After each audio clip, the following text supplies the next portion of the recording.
ఆర్థిక స్వావలంబనకు సంబంధించి 14,205 కోట్ల రూపాయల పొదుపు సంఘాల రుణాలన్నీ మాఫీ చేస్తానని చెప్పడం, మాఫీ చేయకపోగా 2016 అక్టోబర్ నుంచి సున్నా వడ్డీ అనే పథకాన్ని సైతం అక్క చెల్లెమ్మలకు ఇవ్వకుండా అది కూడా రద్దు చేసేయడం, వీటి అన్నిటి ద్వారా ఏకంగా పొదుపు సంఘాలకు సంబంధించిన ఎన్పిఏస్ అండ్ అవుట్ స్టాండింగ్స్ అక్క చెల్లెమ్మలకు దాదాపుగా 18% ఎగబాకిన పరిస్థితులు మనం అంతా చూసాం. ఏ గ్రేడ్ బి గ్రేడ్ సంఘాలు పూర్తిగా పక్కకి వెళ్ళిపోయి అన్నీ కూడా దిగజారిపోయిన పరిస్థితుల్లో కూడా ఆ సంఘాల పరిస్థితులు మనం గమనించాం. ఇవన్నీ కూడా ఇలాంటి పరిస్థితుల్లో మనం రాష్ట్రాన్ని మన పరిపాలన చేసే కార్యక్రమం మనం ముందుకు వేయాల్సి వచ్చింది. దానికి తగ్గట్టుగానే మహిళలకు సంబంధించి వాళ్ళ కాళ్ళ మీద నిలబెట్టే దిశగా ప్రతి అడుగు కూడా ఇలాంటి పరిస్థితుల్లో వేయాల్సి వచ్చింది అధ్యక్ష. ఇక మనం అధికారంలోకి వచ్చేసరికి అధ్యక్ష పరిస్థితులు గమనించినట్లయితే ఇంకొక న్యాయమైన పరిస్థితిలో మనం ఎక్కడ అధికారంలోకి వచ్చినామంటే అధ్యక్ష, రాష్ట్ర విభజన తర్వాత ఇప్పటికీ కూడా అధ్యక్ష మనం ఎదుర్కొంటున్న అనేక ఇబ్బందుల్లో అధ్యక్ష మనల్ని వెంటాడుతా ఉన్న రెవెన్యూ లోటును, ఆ రెవెన్యూ లోటుకు మూలాలను కూడా ఒకసారి గమనించినట్లయితే అధ్యక్ష 60 ఏళ్లుగా అధ్యక్ష మనమంతా కూడా కలిసికట్టుగా ఉమ్మడి ఆస్తిగా నిర్మించుకున్న హైదరాబాద్ నగరం అధ్యక్ష. It's an economic power house అధ్యక్ష. నేను మాటికి నేను విశాఖపట్నం ఎందుకు చెప్తాను అని అంటే ఎందుకు అంతగా దాని గురించి ప్రస్తావిస్తానంటే దానికి కారణం ఏంటి అధ్యక్ష, ప్రతి రాష్ట్రానికి ఒక ఎకనామిక్ పవర్ హౌస్ ఉండాలి. ఒక ఎకనామిక్ పవర్ హౌస్ అనేది రాష్ట్రానికి లేకపోతే, ఒక హైదరాబాదో ఒక బెంగళూరు ఒక చెన్నైయో ఇటువంటి నగరాలు ఏ రాష్ట్రానికైనా లేకపోతే రాష్ట్రానికి సంబంధించిన ఆదాయాలు ఎప్పటికీ పెరగవు. రాష్ట్రానికి సంబంధించిన ఆదాయాలు ఎప్పటికీ కూడా పెరగవు. దానికి నిదర్శనమే అధ్యక్ష ఏ రకంగా మనం హైదరాబాద్ కోల్పోయి ఏ రకంగా మనం నష్టపోయినాము అని చూపించే డేటా అధ్యక్ష. విభజన కారణంగా అధ్యక్ష ఒకసారి గమనించినట్లయితే అధ్యక్ష దాంట్లో స్లైడ్ గమనించినట్లయితే అధ్యక్ష విభజన కారణంగా అధ్యక్ష స్థూల ఉత్పత్తి పరంగా అంటే జిఎస్డిపి పరంగా ఒకసారి గమనించినట్లయితే కంబైన్డ్ రాష్ట్రానికి సంబంధించిన జిఎస్డిపి 17,31,148 కోట్లు 2018-19లో ఉంటే 50% మనకు తెలంగాణకు ఇంకొక 50% కనిపిస్తూ ఉంది. కానీ అక్కడ చూడాల్సింది ఏమిటంటే అధ్యక్ష ఆ 50% 58% జనాభాకు, ఈ 50% 42% జనాభాకు. ఇది చాలా చాలా ఇంపార్టెంట్ అంశం అధ్యక్ష. ఎందుకంటే దీని ఇంపాక్ట్ ఏమిటి అని అంటే రాష్ట్రం ప్రతి సంవత్సరం 13,000 కోట్లు నష్టపోతుంది. 58% జనాభాకు 50% జిఎస్డిపిలో వాటా, ఇంకొక 50% వాటా 42% జనాభాకు. The impact of that is రాష్ట్రం 13,000 కోట్ల రూపాయలు నష్టపోతా ఉన్న పరిస్థితి ప్రతి సంవత్సరం. ఇంకా ఒక స్లైడ్ గమనించినట్టయితే అధ్యక్ష జనాభా చూస్తే మంది 5,14,00,000 2018-19లో, తెలంగాణలో 3,63,00,000. అది జనాభా పరంగా కనిపిస్తూ ఉంది. రాష్ట్ర విభజన వల్ల అధ్యక్ష తలసరి ఆదాయం తగ్గిపోయింది. తలసరి ఆదాయం అధ్యక్ష రాష్ట్ర విభజన వల్ల తెలంగాణలో 2,36,000 తలసరి ఆదాయంగా అక్కడ వాళ్ళకుంటే మన ఆదాయం 1,69,000 మాత్రమే ఉన్న పరిస్థితి మనకు కనిపిస్తూ ఉంది, మన తలసరి ఆదాయం అధ్యక్ష. అదే రకంగా అధ్యక్ష స్టేట్స్ ఓన్ ట్యాక్స్ రెవెన్యూస్ అంటే రాష్ట్రానికి ట్యాక్సుల రూపాన వచ్చే ఆదాయాన్ని కూడా ఒకసారి గమనించినట్లయితే అది కూడా చూస్తే అధ్యక్ష 2018-19కి వచ్చేసరికి ఆంధ్ర రాష్ట్రం 58% జనాభా పెట్టుకొని స్టేట్స్ ఓన్ ట్యాక్స్ రెవెన్యూస్ 58,000 కోట్లు అయితే తెలంగాణ 42% జనాభా పెట్టుకొని వాళ్ళ స్టేట్స్ ఓన్ రెవెన్యూస్ 65,000 కోట్లు. తక్కువ జనాభాకు ఎక్కువ ఆదాయం, ఎక్కువ జనాభాకు తక్కువ ఆదాయం స్టేట్స్ ఓన్ రెవెన్యూస్ పరిస్థితి కూడా ఆ మాదిరిగా కనిపిస్తూ ఉంది అధ్యక్ష. అధ్యక్ష ఇక్కడ మోస్ట్ ఇంపార్టెంట్ ఆస్పెక్ట్ ఏంటంటే అధ్యక్ష బాయన్సీ అధ్యక్ష. ట్యాక్స్ బాయన్సీ అనేది వెరీ వెరీ ఇంపార్టెంట్ అంశం. అంటే ఎక్కడికైనా కూడా ఎప్పుడైనా కూడా ట్యాక్సులు ఎప్పుడు పెరుగుతాయి అని అంటే అగ్రేరియన్ ఎకానమీగా ఉన్న మనలాంటి రాష్ట్రాలలో ట్యాక్స్లలో పెరుగుదల తక్కువ ఉంటుంది అధ్యక్ష. ఈ సర్వీసెస్ సెక్టర్ ఎక్కడైతే ఉంటుందో ఈ పెద్ద పెద్ద సిటీస్లో ఈ ఈ ఈ కంప్యూటర్స్ కానీ ఐటీ కానీ ఇవన్నీ ఎక్కడైతే ఈ సర్వీసెస్ సెక్టర్స్ ఎక్కడైతే ముమ్మరంగా ఉంటుందో ఈ సిటీస్లో అక్కడ tax revenues buoyancy for tax revenues అనేది ఎక్కువ ఉంటుంది. గమనించినట్లయితే అధ్యక్ష ఆ బాయన్సీ ఆఫ్ ట్యాక్స్ రెవెన్యూస్, అందుకే నేను విశాఖపట్నం అని చెప్పి అంత గట్టిగా ఎందుకు అంతగా చెప్తా ఉంటాను అంటే దానికి కారణం అది అధ్యక్ష. ఒకసారి నేషనల్ ఒకసారి నేషన్ యాజ్ అ హోల్గా ఒకసారి గమనించినట్టయితే అధ్యక్ష contribution into GDP from agriculture sector గమనిస్తే 18%. అగ్రికల్చర్ నుంచి జీడిపికి కాంట్రిబ్యూషన్ నేషన్ వైడ్ గమనిస్తే 18% ఉంటే తెలంగాణలో 17% ఉంది. ఆ మాదిరిగా ఉంటే మన రాష్ట్రంలో అగ్రికల్చర్ నుంచి జీడిపికి కాంట్రిబ్యూషన్ 34%. దీనివల్ల ఏమవుతుందనంటే అధ్యక్ష, దీనివల్ల ఏం జరుగుతుందనంటే మంది రైతులతో కూడిన ఎకానమీ. సో దీనివల్ల ఏమవుతుందనంటే ability to generate tax revenues మనకు తగ్గుతుంది. This is inherited legacy inherited. So ఇటువంటి చోట అందుకనే ఇటువంటి చోట హైదరాబాద్ లాంటి నగరం లేకపోవడం ఇంకా దారుణం. దాని దెబ్బకి ఏమవుతుంది అని అంటే బాయన్సీ ఆఫ్ ట్యాక్స్ రెవెన్యూస్ కూడా తక్కువ కావడం. అందుకనే మీరు గమనించినట్టయితే అధ్యక్ష 2018-19 వచ్చేసరికి మన ఆంధ్ర రాష్ట్రంలో tax revenues states own tax revenues 58,000 కోట్లు అయితే తెలంగాణలో స్టేట్స్ ఓన్ ట్యాక్స్ రెవెన్యూస్ 65,000 కోట్లు. అక్కడ జనాభా 42%, 3.63 crores. మన జనాభా 58% అంటే 5.14 crores. ఇటువంటి ఈ లెగసీ ఎంత దూరం తీసుకొని పోతుందని అంటే అధ్యక్ష ఈ 58% జనాభాకు స్టేట్స్ ఓన్ ట్యాక్స్ రెవెన్యూస్ 58,000 కోట్లు, ఈ 42% జనాభాకు స్టేట్స్ ఓన్ ట్యాక్స్ రెవెన్యూస్ 65,000 కోట్లు కలెక్ట్ చేసే పరిస్థితిలో ట్రాన్స్లేట్ చేస్తే అధ్యక్ష రాష్ట్ర ప్రభుత్వం ఈ విభజన వల్ల నష్టపోయింది ఎంత అనంటే సంవత్సరానికి 13,000 కోట్ల రూపాయలు ఆదాయాల పరంగా మనం నష్టపోయిన పరిస్థితి క్లియర్గా కనిపిస్తూ ఉంది అధ్యక్ష. ఒక్కొక్కసారి బాధ అనిపిస్తుంది అధ్యక్ష, ఎందుకంటే 13,000 కోట్ల రూపాయలు ప్రతి సంవత్సరం రాష్ట్ర ప్రభుత్వానికి అదనపు ఆదాయంగా వచ్చే పరిస్థితి ఇలానే కొనసాగిందంటే చంద్రబాబు నాయుడు గారు 5 సంవత్సరాలు అంటే 65,000 కోట్లు, మన ఈ 5 సంవత్సరాలు అని అంటే దాదాపుగా 130,000 కోట్లు మనకి అదనపు ఆదాయం చేతిలో ఉండిండు. ఈ అదనపు ఆదాయం 130,000 కోట్లు మన దగ్గర ఉండింటే మనం ఏమేమో చేసే అవకాశం మనకు కూడా ఎంతగానో వెసులుబాటు ఉండేది. కానీ ఆ వెసులుబాటు అన్యాయంగా మన దగ్గర నుంచి ఆ వెసులుబాటు తీసేయడమే కాకుండా కనీసం ప్రత్యేక హోదా అన్న అంశం అన్నా కనీసం చట్టంలో అన్న కనీసం రాసిందంటే కనీసం చట్టంలో అన్న కనీసం పెట్టుంటే రాష్ట్రాన్ని విడగొట్టేటప్పుడు కనీసం మనం కోర్టుకు పోయినా కానీ కనీసం తెచ్చుకునే అవకాశం ఉండేది. రాష్ట్రాన్ని అడ్డగోలుగా విడగొట్టడమే కాకుండా దాన్ని ప్రత్యేక హోదాను కనీసం చట్టంలో కూడా చేర్చలేదు. దీని దెబ్బకు మన మీద ఆధారపడి ఉండే కేంద్ర ప్రభుత్వం కేంద్రంలో వస్తే తప్పనిచ్చి మన కర్మ కొద్దీ మనకు ప్రత్యేక హోదా అనేది ఒక ఎండమావిగా తయారై కనిపిస్తూ ఉంది అధ్యక్ష. నిజంగా ఒక్కొక్కసారి బాధ అనిపిస్తుంది. కేంద్రంలో ఉన్న ఏ ప్రభుత్వం వచ్చినా కూడా వాళ్ళకు అబ్సల్యూట్ నెంబర్లు రాకూడదు అని చెప్పి మనస్ఫూర్తిగా కూడా కోరుకుంటా ఉన్నాం. కనీసం మన సపోర్ట్ అన్న డిపెండ్ అయ్యే ప్రభుత్వం వచ్చింది అని అంటే కనీసం ప్రత్యేక హోదా అన్న ఇస్తారేమో అని ఆశ. అన్ఫార్చునేట్గా విడగొట్టడమే ఒక అన్యాయం అయితే కనీసం రాష్ట్ర విభజన చట్టంలో దాన్ని పెట్టకపోవడం ఇంకా దారుణం అధ్యక్ష.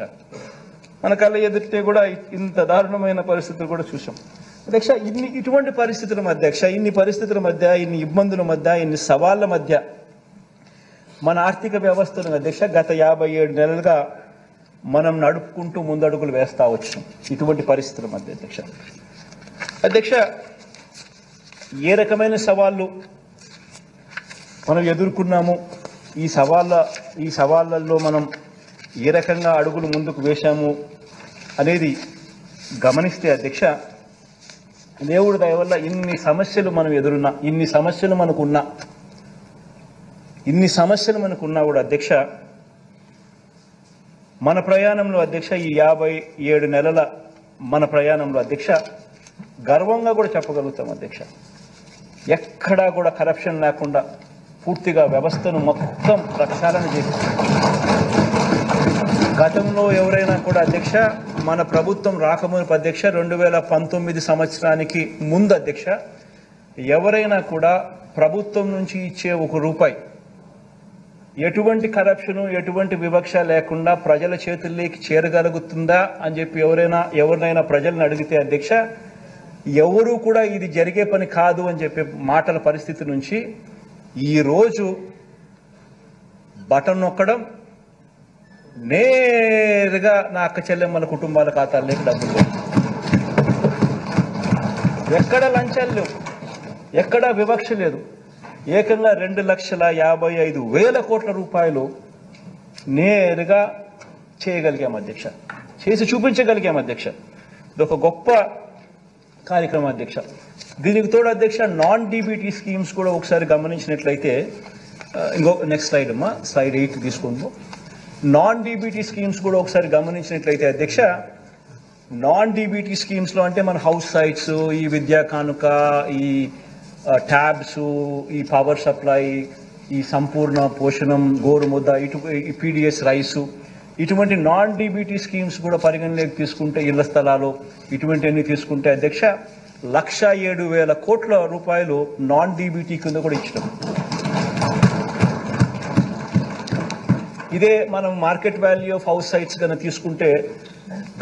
తీసుకుంటే దాదాపుగా 1,76,000 కోట్లు అవుతుంది కనీసం. అంటే మనం ఎందుకంటే అధ్యక్ష, మనం ఇంటి స్థలాలు ఇచ్చిన తర్వాత దాన్ని లేఅవుట్ చేసిన తర్వాత అక్కడ ఇల్లు కట్టించే కార్యక్రమం ఏమైనా చేసే కొద్దీ ఆటోమేటిక్లీ హౌస్ సైట్స్ విలువ ఆటోమేటిక్లీ 2.5 లక్షల నుంచి 20 లక్షల దాకా ఆ ఇంటి విలువ కట్టిన తర్వాత పెరిగే పరిస్థితుల్లో కనీసం 2.5 లక్షలు తీసుకున్నా కూడా అదొక మరో 60,000 కోట్ల రూపాయలు అక్కడే క్లియర్ కట్గా పెరుగుదల కనిపిస్తుంది అధ్యక్ష.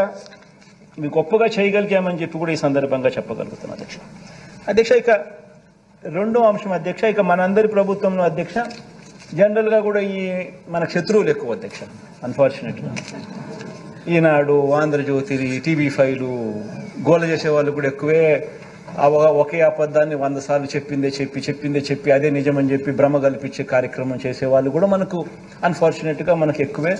ఇటువంటి వ్యక్తులతో మనం యుద్ధం చేస్తూ ఉంటాం అధ్యక్ష. ఇక్కడ వీళ్ళందరూ అధ్యక్ష చేసే ఇంకొక ఆరోపణ అధ్యక్ష మన మీద, మనందరి ప్రభుత్వంలో సంక్షేమ పథకాలే ఎక్కువ, క్యాపిటల్ ఇన్వెస్ట్మెంట్ అనేది తక్కువ అని ఎప్పుడు కూడా మన మీద ఇంకొక ఆరోపణ ఎప్పుడు చేస్తూ ఉంటారు. క్యాపిటల్ ఇన్వెస్ట్మెంట్ మీద మనం తక్కువ ఖర్చు చేస్తూ ఉన్నాం, జగన్ ఎంతసేపు ఉన్న బటన్లు మాత్రమే నొక్కుతాడు అని చెప్పి మన మీద ఇంకొక ఆరోపణ కూడా చేస్తాం అధ్యక్ష. ఇది కూడా శుద్ధ అబద్ధం అధ్యక్ష, ఇది కూడా శుద్ధ అబద్ధం అని చెప్పే ఫిగర్స్ అధ్యక్ష. ఇదంతా ఈ ఫిగర్లన్నీ కూడా all these figures are CAG reports, CAG reports, budget documents అన్ని రిపోర్ట్స్. ఎంత శుద్ధ అబద్ధం అని అంటే అధ్యక్ష, క్యాపిటల్ ఇన్వెస్ట్మెంట్స్ పరంగా అధ్యక్ష చంద్రబాబు నాయుడు గారి హయాంలో సగటున అధ్యక్ష గమనిస్తే యావరేజ్ కింద 15,277 కోట్ల అధ్యక్ష. ఇదంతా ఈ ఫిగర్లన్నీ కూడా all these figures are CAG reports, CAG reports, budget documents అన్ని రిపోర్ట్స్. లో ఏటా సగటున 17,757 కోట్ల రూపాయలు మనం క్యాపిటల్ ఇన్వెస్ట్మెంట్ కింద అధ్యక్ష. బీట్ నాడు నేడు స్కూల్స్ కానీ, హాస్పిటల్స్ కానీ, ఇరిగేషన్ కానీ, రోడ్స్ కానీ, ఇటువంటివన్నీ అధ్యక్ష. ఈ 17,757 కోట్లకు అదనంగా ఇంకొక 3 పోర్ట్లు కడతా ఉన్నాం. రామాయపట్నం అయితేనేమి, మచిలీపట్నం అయితేనేమి, మూలపేట అయితేనేమి. ఆ 3 పోర్ట్లకు సంబంధించిన మరో 12,000 కోట్ల రూపాయలు అదనంగా కూడా మళ్ళీ యాడ్ చేసుకోవాల్సిన పరిస్థితి ఇంకా పెరుగుదల కనిపిస్తుంది. ఆ 12,000 కోట్లలో కూడా ఖర్చు చేయడం ఆల్రెడీ మొదలుపెట్టాం. దానికి సంబంధించిన ఖర్చు కూడా ఇంకా అడిషనల్గా యాడ్ అవుతా పోతా ఉంటాం. బట్ అది తీసుకోలేదు అధ్యక్ష. తీసుకోకుండానే ఈ 17,757 కోట్ల రూపాయలు 3 పోర్ట్స్ పక్కన పెట్టి కూడా ఈ 17,757 కోట్ల రూపాయలు 17,757 కోట్ల రూపాయలు మనం క్యాపిటల్ ఇన్వెస్ట్మెంట్ కింద మన ప్రభుత్వం సంవత్సరానికి ఖర్చు పెడతా ఉన్న అమౌంట్ అధ్యక్ష. ఇంకొక ప్రధానమైన మన మీద ఈ మనకు పడని వాళ్ళు, మనకు గిట్టని వాళ్ళు, ద సో కాల్డ్ ఈ Eenadu, the so called Andhra Jyothy, the so called TV5 ఎవరైతే ఈ అబద్ధాల బ్యాచ్ ఎవరైతే ఉన్నారో అధ్యక్ష, వీళ్ళు మన మీద చేసే ఇంకొక ఆరోపణ అధ్యక్ష, మనం రాష్ట్ర ప్రభుత్వం ఎక్కువ అప్పులు చేసిందని, రాష్ట్ర ప్రభుత్వం విపరీతంగా జగన్ హయాంలో అప్పులు చేసిందని వాళ్ళు ఇష్టం వచ్చిన నెంబర్లు కూడా చెప్తూ ఉంటాడు అధ్యక్ష. వాడు 10 లక్షల కోట్లు అంటాడు, వాడు 13 లక్షల కోట్లు అంటాడు. నోటికి హద్దు పొద్దు లేదు. నోరు ఏ మాదిరిగా తిరిగితే ఆ మాదిరిగా చెప్పే కార్యక్రమాలు జరుగుతూ ఉన్నాయి అధ్యక్ష. ఒకసారి గమనించినట్లయితే అధ్యక్ష, రాష్ట్ర ప్రభుత్వం నేరుగా చేసిన అప్పులు, గ్యారంటీతో కూడా వివిధ కార్పొరేషన్స్, వివిధ సంస్థలకు చేసిన అప్పులు విత్ గవర్నమెంట్ గ్యారంటీస్, ప్రభుత్వ గ్యారంటీలు లేకుండా కూడా ప్రభుత్వం చేసిన ప్రభుత్వ రంగ సంస్థలు చేసిన అప్పులు, ఇవన్నీ కూడా పరిగణలోకి తీసుకుంటే అధ్యక్ష, గమనించినట్లయితే అధ్యక్ష 3 స్లైడ్స్ క్లియర్గా కూడా చూపించడం జరుగుతూ ఉంది అధ్యక్ష. ఇవన్నీ కూడా తీసుకుంటే అధ్యక్ష, విభజన నాటికి గమనిస్తే అధ్యక్ష, ఫస్ట్ కాలం అధ్యక్ష, విభజన నాటికి స్టేట్ గవర్నమెంట్ డెట్, తర్వాత రెండో కాలంలో విభజన నాటికి 1,18,050 కోట్లు స్టేట్ గవర్నమెంట్ డెట్ ఉంటే అధ్యక్ష, స్టేట్ గవర్నమెంట్ గ్యారంటీడ్ డెట్ మరో 14,000 కోట్లు. మొత్తంగా చూస్తే debt state government debt, state government guaranteed debt రెండు కలిపితే 1,32,000 రాష్ట్ర విభజన టయానికి ఉంటే, చంద్రబాబు నాయుడు గారు మే 2019 అంటే తను దిగిపోయేసరికి మే 2019లో ఆయన దిగిపోయాడు అధ్యక్ష. మన ప్రభుత్వం వచ్చింది జూన్లో వచ్చినాం. మనం వచ్చేదాకా కూడా చంద్రబాబు నాయుడు హయాంలో ఒకసారి గమనించినట్టయితే 1,32,000 non government guarantee det of public sector undertakings, అవి కూడా కలుపుకుంటే అధ్యక్ష ఇంకొక 21,000 కూడా, అది కూడా కలుపుకుంటే టోటల్గా ఏ రకమైన నువ్వు ఏ భూతద్దం వేసినా, ఏం మ్యాగ్నిఫైయింగ్ లెన్స్ పెట్టి ఏం ఎతికినా, ఏమున్నా కానీ స్టేట్ గవర్నమెంట్ డెట్ కానీ, స్టేట్ గవర్నమెంట్ గ్యారంటీ డెట్ కానీ, స్టేట్ గవర్నమెంట్ గ్యారంటీ లేకుండా తెచ్చిన డెట్ కానీ, పబ్లిక్ సెక్టర్ అండర్టేకింగ్స్ తెచ్చిన డెట్ కానీ ఏది తీసుకున్నా కూడా అధ్యక్ష, రాష్ట్ర విభజన టయానికల్లా 1,53,000 కోట్లు డెట్ ఉంటే, చంద్రబాబు నాయుడు గారి హయాం దిగిపోయే టయానికి 4,12,288 కోట్ల రూపాయలు చేసి దాన్ని ఆయన దిగిపోయాడు. అంటే 1,53,000 కోట్లను కాస్త 4,12,288 కోట్ల రూపాయలు చేర్చి ఆయన దిగిపోతే, మనం 4,12,000 కోట్ల రూపాయలు డెట్తో మన ప్రయాణం ప్రారంభించాం. ఇప్పుడు అది 7,03,000 కోట్లకు డెట్ కనిపిస్తూ ఉంది. ఒకసారి ఈ కంపౌండెడ్ యాన్యువల్ గ్రోత్ రేట్ ఒకసారి గమనించినట్టయితే అధ్యక్ష, డెట్లో ఎవరెవరి హయాంలో ఎంత గ్రోత్ రేట్ నమోదైందని చూస్తే, total growth rate and debt చూస్తే ఈ 1,53,000 కోట్లు కాస్త 4,12,000 కోట్లు కావడం అంటే, చంద్రబాబు నాయుడు హయాంలో సంవత్సరానికి గ్రోత్ రేట్ 21.87% పెరుగుదల ఉంటే, మన హయాంలోకి వచ్చేసరికి కేవలం 12.13% మాత్రమే పెరుగుదల కనిపిస్తా ఉంది. పైగా అధ్యక్ష, చంద్రబాబు నాయుడు టైంలో బటన్లు లేవు, స్కీములు లేవు, మంచి చేసిన పరిస్థితి లేదు, మంచి చేసిన చరిత్ర లేదు. కేవలం అప్పుడు ఉండింది DPT, దోచుకో పంచుకో తినుకో. ఒక ఈనాడుకింత, ఒక ఆంధ్రజ్యోతికింత, ఒక TV5 కింత, ఇంకొక దత్తపుత్రుడికింత, ఈయన ఇంత, జన్మభూమి కమిటీలు ఇంతే. వీళ్ళు మొత్తం పంచుకునే కార్యక్రమం తప్ప ఎక్కడా కూడా బటన్ నొక్కడం కానీ, ప్రజలకు పేదవాళ్ళకు పోవడం కానీ, అక్కచెల్లెమ్మలు ఖాతాల్లోకి వెళ్ళడం కానీ ఎక్కడా జరగలేదు. ఏ అవ్వాతాత కూడా సంతోషంగా లేదు. మన హయాంలో అధ్యక్ష కోవిడ్, ఇంతకుముందు నేను చెప్పినా కదా అధ్యక్ష, ఎటువంటి పరిస్థితుల్లో మనం వచ్చినామని చెప్పి. కోవిడ్ వల్ల ఆదాయాలు తగ్గినాయి. కోవిడ్ వల్ల ఆదాయాలు తగ్గినప్పటికీ, కోవిడ్ వల్ల ఇంకా అదనపు ఖర్చు పెరిగినప్పటికీ, అన్ని జరిగినప్పటికీ, ప్లస్ ఎప్పుడూ ఎవరు ఊహించిన విధంగా బటన్ నొక్కే కార్యక్రమం మనం తీసుకొచ్చినప్పటికీ, ఇన్ని లక్షల కోట్లు మనం ట్రాన్స్పరెంట్గా, ఎక్కడా కరప్షన్ లేకుండా, వివక్ష లేకుండా ట్రాన్స్పరెంట్గా మనం పారదర్శకంగా ప్రతి అకౌంట్కు మనం చేర్పించిన పరిస్థితుల్లో ఇంత చేసినప్పటికీ కూడా చంద్రబాబు నాయుడు హయాంలో 21.87% compounded annual growth rate of debt ఉంటే, మన హయాంలో కేవలం 12.13% మాత్రమే ఉంది అధ్యక్ష. ఇది నిజంగా రికార్డ్ అధ్యక్ష. నేను చూపించినవన్నీ కూడా this is all RBI data, CAG data, state budget documents ఇవన్నీ ఉన్నాయి. ఎక్కడా కూడా దీంట్లో అవాస్తవాలు ఏం లేవు. అసెంబ్లీ ముందర ప్రవేశపెడుతున్నాం. స్టేట్ డెట్టే చూసుకుంటే అధ్యక్ష, మామూలుగా స్టేట్ డెట్ అంటారు. State government debt, state government guaranteed debt అని. యూజువల్గా ఆ రెండు మాత్రమే పరిగణలోకి తీసుకుంటాం.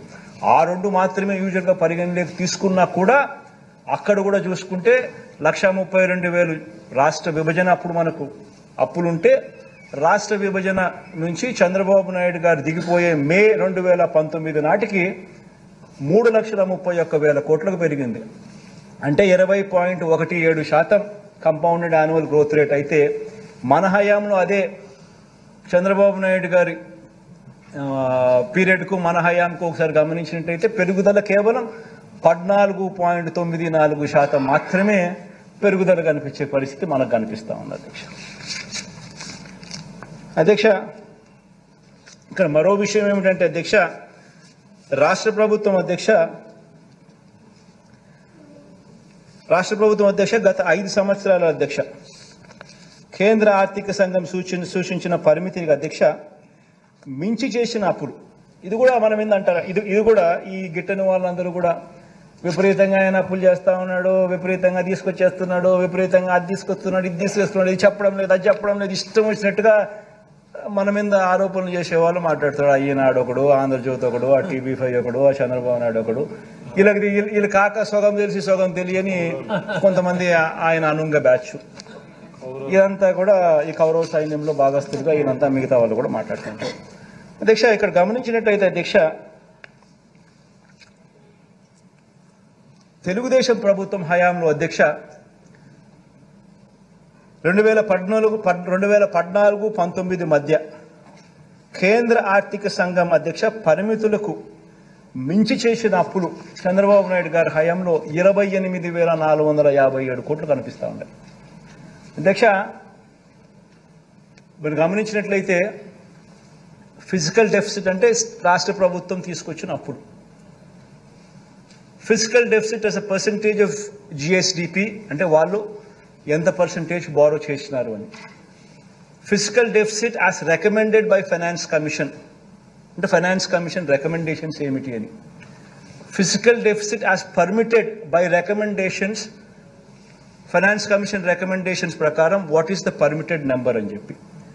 చంద్రబాబు నాయుడు హయాంలో పర్మిటెడ్ నెంబరు వర్సెస్ రాష్ట్ర ప్రభుత్వం తీసుకొచ్చిన డెట్టు గమనించినట్టయితే ప్రతి సంవత్సరము ఎక్సెస్సే. ఆ ఎక్సెస్ కాస్త ఆ 5 సంవత్సరాల పీరియడ్ 2014 నుంచి 2014-15 నుంచి 18-19 దాకా గమనిస్తే ప్రతి సంవత్సరం ఆ ఎక్సెస్ ఓవర్ బారోయింగ్ కింద ట్రాన్స్లేట్ అయ్యి ఆ ఓవర్ బారోయింగ్ 28,457 కోట్ల రూపాయలు ఆయన పీరియడ్లో 5 సంవత్సరాలలో ఓవర్ బారోయింగ్ చేస్తే ఫిజికల్ డెఫిసిట్ నామ్స్కు కన్నా చెప్పిన సిఫార్సుల కన్నా ఫైనాన్స్ కమిషన్ చెప్పిన ఫిజికల్ డెఫిసిట్ నామ్స్ ప్రకారం చేయాల్సిన దానికన్నా కూడా వీళ్ళు ఎక్కువగా చేస్తే, ఫిజికల్ బారోయింగ్ లిమిట్స్ కన్నా ఎక్కువగా బారో చేస్తే 28,457 కోట్లు వాళ్ళు బారో చేస్తే, మన హయాంలో అధ్యక్ష ఆ ఫిజికల్ డెఫిసిట్ రికమెండేషన్స్కు మనం ఫిజికల్ డెఫిసిట్ పరంగా మనం బారో చేసిన అమౌంట్ ఈ రెండింటిని కంపేర్ చేస్తే ఈ 5 సంవత్సరాలలో 366 కోట్లు మనకు రికమెండేషన్ చేసిన దానికన్నా తక్కువ బారో చేసిన పరిస్థితులు కనిపిస్తా ఉన్నాయి.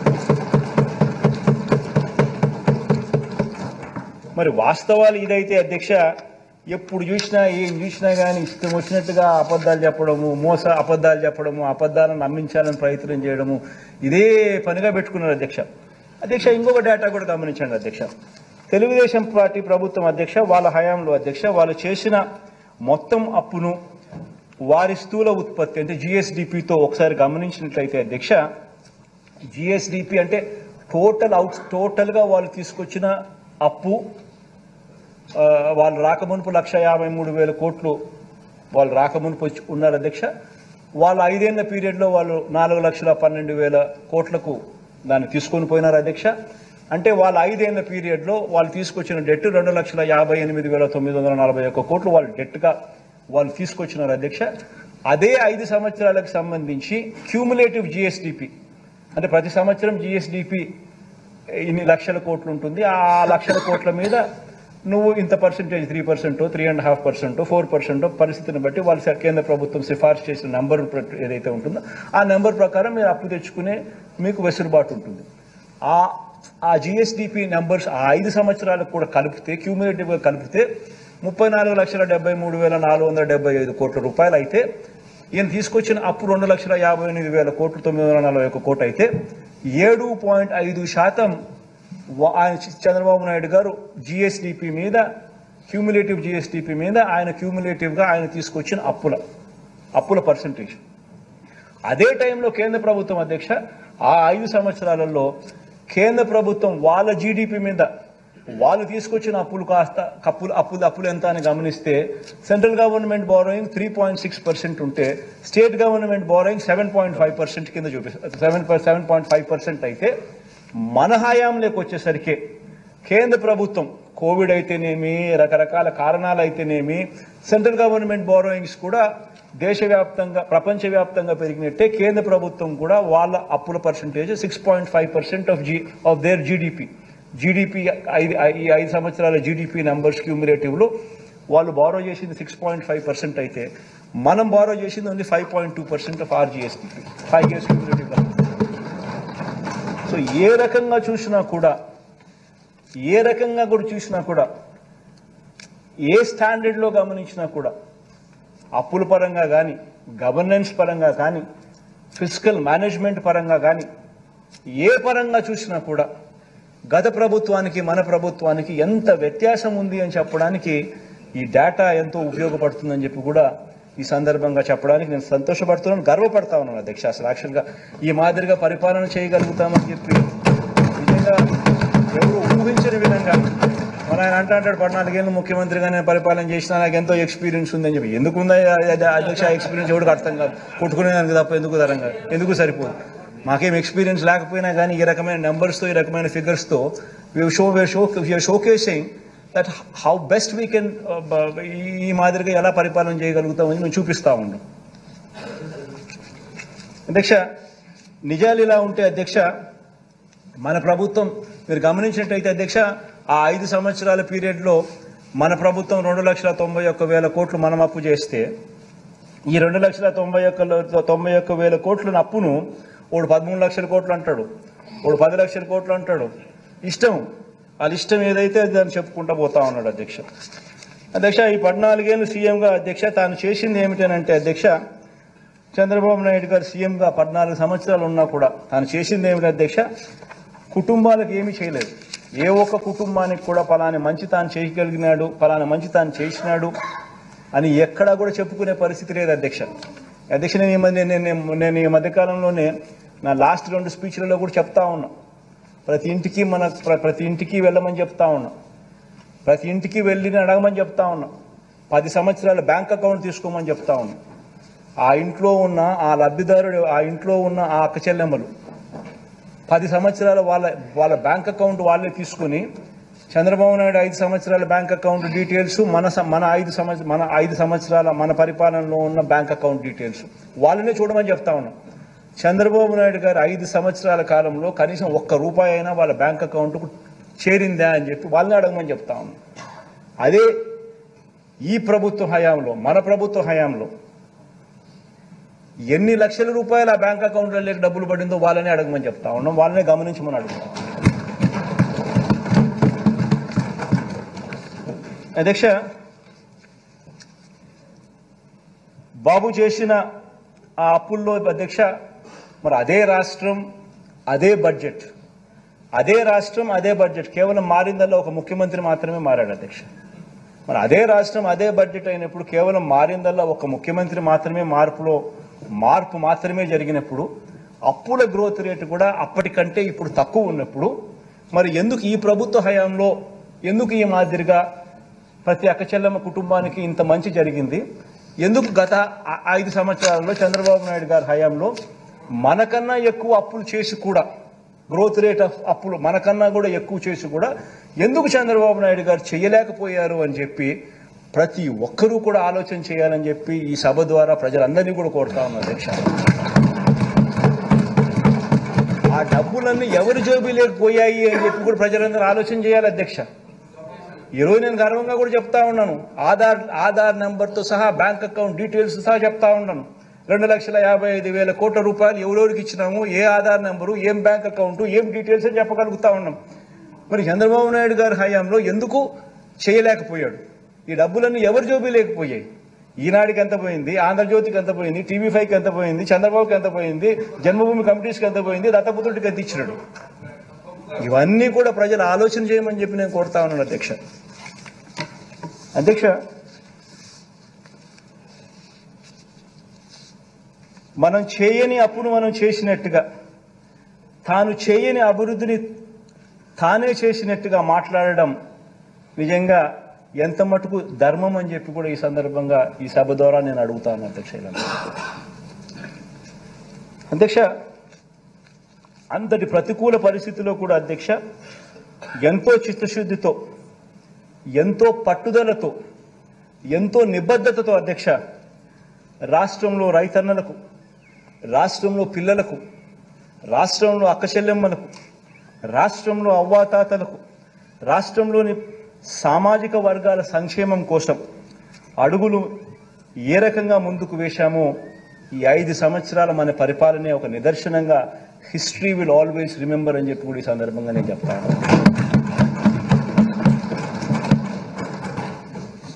అధ్యక్ష, ఇవన్నీ నిజాలే అయిన అధ్యక్ష, ఇవన్నీ కూడా నిజాలే అయిన అధ్యక్ష, కేంద్ర ప్రభుత్వం నుంచి వస్తాయన్న నిధులు ఆశించినంతగా రాకపోయినా అధ్యక్ష, బాబు చేసిన వల్లమాలిన అప్పులను, ఆ అప్పులకు సంబంధించిన వడ్డీలు అసలు కట్టుకుంటూ కూడా అధ్యక్ష, మరో వంక కోవిడ్ కారణంగా దాదాపు 2 ఆర్థిక సంవత్సరాలు పూర్తిగా ఆదాయాలు తగ్గి ఖర్చులు పెరిగిన పరిస్థితులు ఉన్నప్పటికీ అధ్యక్ష ఏ కారణము చూపించలేదు. ఇవన్నీ కారణాలు ఉన్నాయి అని చెప్పి ఎగగొట్టలేదు. ఎగరగొట్టడానికి అన్ని కారణాలు చూపించి ఏది కూడా ఎవరికి కూడా మంచి చేసే విషయంలో ఎక్కడా కూడా ఎగరగొట్టలేదు అధ్యక్ష.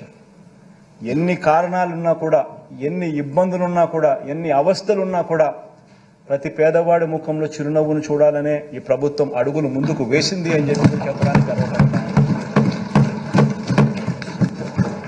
ఇచ్చిన ప్రతి మాట అధ్యక్ష నిలబెట్టుకుంటూ ఏకంగా 99% హామీలను మేనిఫెస్టోలో చెప్పినటువన్నీ కూడా అమలు చేసి ప్రతి మేనిఫెస్టోను కూడా ప్రతి ఇంటికి తీసుకుని పోయేదాన్ని చూపిస్తూ ఈరోజు ఆశీస్సులు అందుకుంటా ఉన్న ప్రభుత్వం మనది మాత్రమే అని చెప్పడానికి కూడా గర్వపడతాను అధ్యక్ష.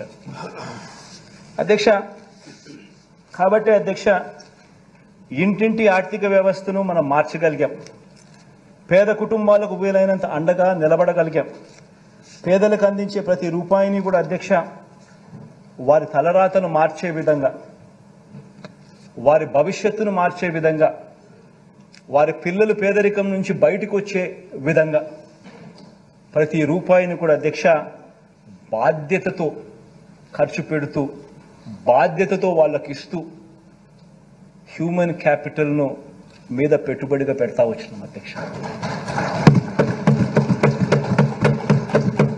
అధ్యక్ష, మీరే ఆలోచించండి అధ్యక్ష, మీరే ఆలోచన చేయమని అడుగుతా ఉన్నాను. ఇక్కడ ఉన్న వాళ్ళందరినీ కూడా ఆలోచన చేయమని అడుగుతా ఉన్నాను. ప్రజలందరూ కూడా దీన్ని చూస్తా ఉన్నారు. ప్రజలందరూ కూడా ఆలోచన చేయమని కోరుతా ఉన్నాను.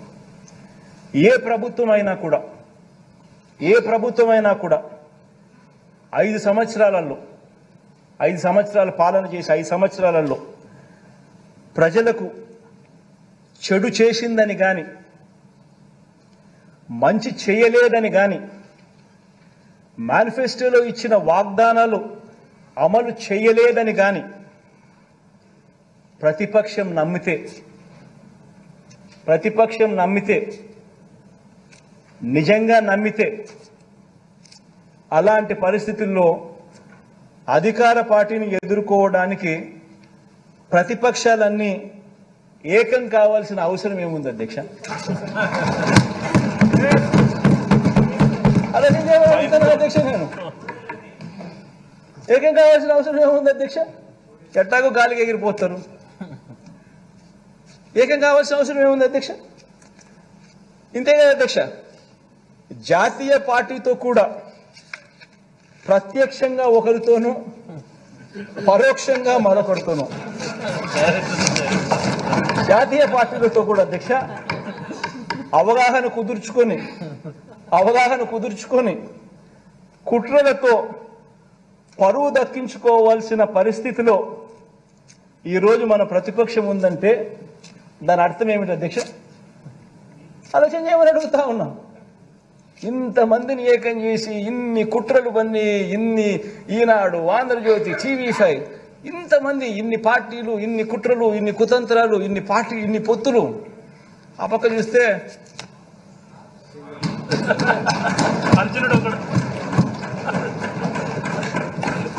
ఆలోచన చేయమని అడుగుతాను అధ్యక్ష. ప్రతిపక్షం బలపడలేదు అధ్యక్ష. అభివృద్ధి చేసిన అధికార పార్టీకి తిరుగు లేదు అధ్యక్ష. దీని అర్థం ఇదే. అందుకనే ఇవన్నీ జరుగుతూ ఉన్నాయి అధ్యక్ష. ప్రజల్లో వారు లేరు కాబట్టి ప్రతిపక్షం కుట్రలను, పొత్తులను ఆశ్రయించింది అధ్యక్ష. పొత్తులతో పాటు అబద్ధాలని, మోసాలని కూడా నిజంగా ఆశ్రయించడం అన్నిటికన్నా దారుణం అధ్యక్ష. అందుకనే ఈ మధ్య కాలంలో చంద్రబాబు నాయుడు గారు కొత్త వాగ్దానాలతో కొత్త గారడీలు చేస్తూ ఉన్నాడు. అసలు ఎక్కడా లేని కొత్త వాగ్దానాలు అధ్యక్ష. ఈ వాగ్దానాల గురించి మాట్లాడే ముందు అధ్యక్ష ఒక్క విషయం ప్రతి ఇంట్లో, ప్రతి పేద కుటుంబం, ప్రతి ఒక్క కుటుంబం కూడా ఆలోచన చేయమని చెప్పి కోరుతా ఉన్నాం. దీని గురించి, ఈ వాగ్దానాలు గురించి, చంద్రబాబు చేసిన వాగ్దానాల గురించి మాట్లాడే ముందు అధ్యక్ష ప్రతి విషయం కూడా ఆలోచన చేయమని అడుగుతాను. ప్రతి ఒక్కరు ఆలోచన చేయమని అడుగుతా ఉన్నాను. చంద్రబాబుకు ఎన్నేళ్ళని? చంద్రబాబు నాయుడు వయసు 75. అది వెరీ ఇంపార్టెంట్ అధ్యక్ష. చంద్రబాబు రాజకీయాల్లోకి వచ్చి ఎన్నేళ్ళు అయింది అధ్యక్ష? 45 ఏళ్ళు అధ్యక్ష. చంద్రబాబు మొదటిసారి సీఎం అయ్యి ఎన్నేళ్ళు అయింది అధ్యక్ష? దాదాపు 30 సంవత్సరాలు అధ్యక్ష. మరి ఇన్నేళ్ల తర్వాత కూడా అధ్యక్ష, ఇన్ని సంవత్సరాల తర్వాత కూడా 3 సార్లు సీఎం అయిన తర్వాత కూడా అధ్యక్ష, 3 సార్లు సీఎం అయిన తర్వాత కూడా అధ్యక్ష, ఇంకా ఇప్పటికి కూడా ఇంకా ఇది చేశా కాబట్టి నాకు ఓటేయండి అని ఆయన నోట్లో నుంచి రావడం లేదు అధ్యక్ష. ఇప్పుడు కూడా ఏమంటున్నాడు అధ్యక్ష, నాకు మరోసారి ఛాన్స్ ఇస్తే నేను అది చేస్తా, ఇది చేస్తా అని చెప్తున్నాడు అధ్యక్ష. ఈ రోజుకి కూడా అధ్యక్ష ప్రతి పేద కుటుంబం అధ్యక్ష, ప్రతి సమావేశంలో ప్రతి ఒక్కరూ కూడా ఈ విషయంగా ఆలోచన చేయాలి, ఈ విషయంగా చర్చ జరగాలి అధ్యక్ష. ఇన్నేళ్ల తర్వాత కూడా చంద్రబాబు గారి పేరు చెబితే ఇన్ని సంవత్సరాల తర్వాత 3 సార్లు ముఖ్యమంత్రి, 14 ఏళ్ళు ముఖ్యమంత్రిగా పరిపాలన చేశాడు. ఇంతకుముందు నేను చెప్పినట్టుగా 75 ఏళ్ల వయసు, 45 ఏళ్ల రాజకీయ జీవితం, 30 ఏళ్ల కిందట నేను ముఖ్యమంత్రి అయినాడు. ఇన్ని సంవత్సరాల తర్వాత ఈ రోజుకి కూడా చంద్రబాబు పేరు చెబితే గుర్తుకొచ్చే కనీసం ఒక్క స్కీమ్ అయినా ఉందా అని చెప్పి ప్రతి ఒక్కరూ ఆలోచన చేయాలి. కరువు వెనుకోటు ఆయన పేరు చెప్తే అధ్యక్ష, ఆయన పేరు చెప్తే కరువు వెనుకోటు ఆయన పేరు చెప్తే ఈ రోజుకి కూడా గుర్తుకొచ్చే ఒక్క స్కీము లేదు. కానీ ఆయన పేరు చెప్తే మాత్రం ఇవాళటికి కూడా గుర్తుకొచ్చేది ఇవాళటికి కూడా అధ్యక్ష ఎన్టీ రామారావును వెన్నుపోటు ఎవడు పొడిచాడు అని అంటే గుర్తుకొచ్చే పేరు ఫస్ట్ చంద్రబాబు నాయుడు. ప్రజలను ఎవరు వెన్నుపోటు పొడిచారంటే గుర్తుకొచ్చే పేరు చంద్రబాబు నాయుడు. అక్క చెల్లెమ్మలను ఎవరు వెన్నుపోటు పొడిచారంటే గుర్తుకొచ్చే చంద్రబాబు నాయుడు. 2000 రూపాయల నిరుద్యోగ వృత్తి తర్వాత ఇవ్వకోకుండా ఎగరగొట్టింది ఎవరంటే ఇప్పటికీ చంద్రబాబు. బ్యాంకుల్లో పెట్టిన బంగారం రైతులకు ఇప్పిస్తానని చెప్పింది ఎగరగొట్టింది ఎవరంటే చంద్రబాబు. రైతులకు రుణమాఫీ అని చెప్పి ఎగరగొట్టింది ఎవరంటే ఇప్పటికీ చంద్రబాబు. గుర్తుకొచ్చేటివి అధ్యక్ష ఇవన్నీ, నేను చెప్పేటివన్నీ కూడా అధ్యక్ష. అధ్యక్ష బాబు పేరు చెప్తే అధ్యక్ష గుర్తుకొచ్చే స్కీమ్ ఒకటంటే ఒకటైనా ఉందా అని అడుగుతా ఉంది. ప్రతి కుటుంబంలోనూ ఈ చర్చ జరగాలి అధ్యక్ష. అధ్యక్ష బాబు చంద్రబాబు అధ్యక్ష మీ సామాజిక వర్గాలకు చేసిన మేలు ఏమన్నా ఉందా అని కూడా ప్రతి సామాజిక వర్గంలో కూడా చర్చ జరగాలి అధ్యక్ష. ఎందుకంటే ప్రతి సామాజిక వర్గాన్ని మోసం చేశాడు. అసలు ఆయన మేనిఫెస్టో వచ్చింది అని అంటే అధ్యక్ష ఇంతలా బుక్ వస్తుంది. ఆ బుక్లో ఒక్కొక్క పేజీలో ఒక్కొక్క సామాజిక వర్గానికి ఇన్ని హామీలను పెడతాడు. ఎన్నికలు అయిపోయిన తర్వాత ఆ బుక్ ఆ మేనిఫెస్టో ఎక్కడికి పోతుందని చెత్తబుట్టలోకి వెళ్ళిపోతుంది. ఆ మేనిఫెస్టో ఎక్కడుందని చెప్పి నెట్లో ఎతికినా కూడా ఎక్కడ కనిపించదు. కనీసం నెట్లో కూడా దాన్ని కనపడకుండా చేసేస్తారు. ఏ సామాజిక వర్గానికి కూడా తను చేసింది ఏమిటి అని అంటే కూడా కనీసం చెప్పుకునేదానికి ఏమీ లేని అధ్వానమైన పరిస్థితిలో ఆయన పాలన సాగింది. ప్రతి ఇంట్లో ఈ చర్చ జరగాలి అధ్యక్ష.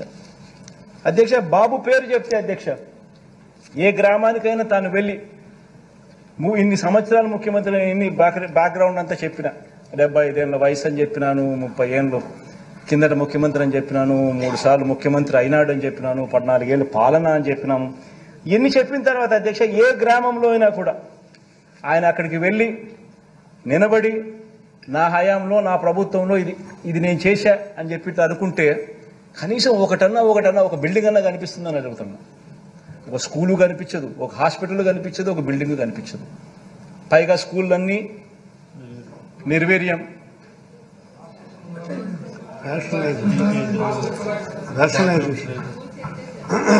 మే స్కూళ్ళల్లో పరిస్థితి నేను చెప్పాల్సిన పనుల చంద్రబాబు హయాంలో ఏ మాదిరిగా ఉన్నాయో ఆ రకంగా కనిపించే పరిస్థితి అధ్యక్ష.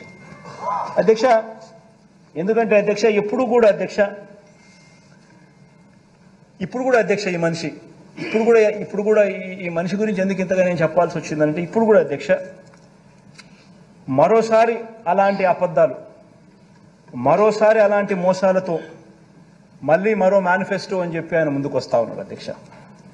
అధ్యక్ష ఈ మనిషిని నమ్మడం అంటే ఏమిటంటే అధ్యక్ష బంగారు కడియం బహుమతిగా ఇస్తానని ఊబులోకి దింపి మనుషులను తినేసే కథలో పులి మాదిరిగా కొత్త ఎర్రలతో ఈ పెద్ద మనిషి బయలుదేరాడు అధ్యక్ష. ఈ మనిషిని నమ్మితే ఆ పులి కథే గుర్తుకొస్తుంది అధ్యక్ష. అబద్ధాలు చెప్పేటప్పుడు అధ్యక్ష బాబదారిద్ర్యం ఎందుకు అన్నది బాబు సిద్ధాంతం అధ్యక్ష.